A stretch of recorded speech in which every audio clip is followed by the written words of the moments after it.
ভারতের জাতীয় সঙ্গীত জনগণ মন আর বিতর্কিত দেশাত্মবোধক গান বন্দে মাতরম, এই দুয়ের পার্থক্য নিয়েই এখন তুমুল আলোচনা চলছে পশ্চিমবঙ্গ জুড়ে। কারণ রাজ্যের সব মাদ্রাসায় এবার বাধ্যতামূলক করা হয়েছে বন্দে মাতরম গাওয়া, আর এতেই নতুন করে সামনে এসেছে ধর্ম, রাষ্ট্র আর পরিচয়ের প্রশ্ন।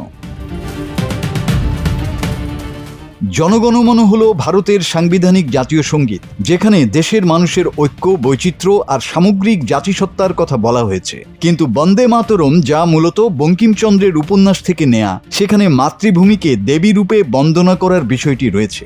আর এখানেই আপত্তি তুলছেন অনেক মুসলিম। ইসলামে তৌহিদ বা এক আল্লাহর ইবাদত ছাড়া অন্য কারো বন্দনা সম্পূর্ণ নিষিদ্ধ। তাই অনেকের প্রশ্ন, জাতীয় সঙ্গীত গাওয়া আর মাতৃভূমির বন্দনাগীতি গাওয়া কি এক বিষয়? যদি না হয়, তাহলে কেন মাদ্রাসার মতো ধর্মীয় প্রতিষ্ঠানে এটি বাধ্যতামূলক করা হচ্ছে?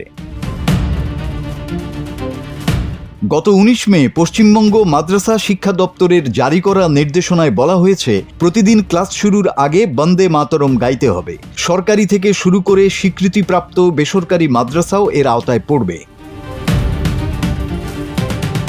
এদিকে কেন্দ্রীয় সরকারও বন্দে মাতরমকে আরও উচ্চ মর্যাদা দেওয়ার আলোচনা এগিয়ে নিয়েছে বলে গুজব ছড়িয়েছে।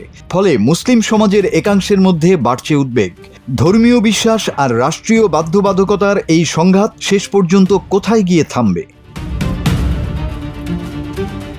এখন প্রশ্ন একটাই, দেশপ্রেম কি বিশ্বাসের উপর চাপিয়ে দেয়া যায়, নাকি বিশ্বাসের স্বাধীনতাই একটি গণতান্ত্রিক রাষ্ট্রের আসল সৌন্দর্য?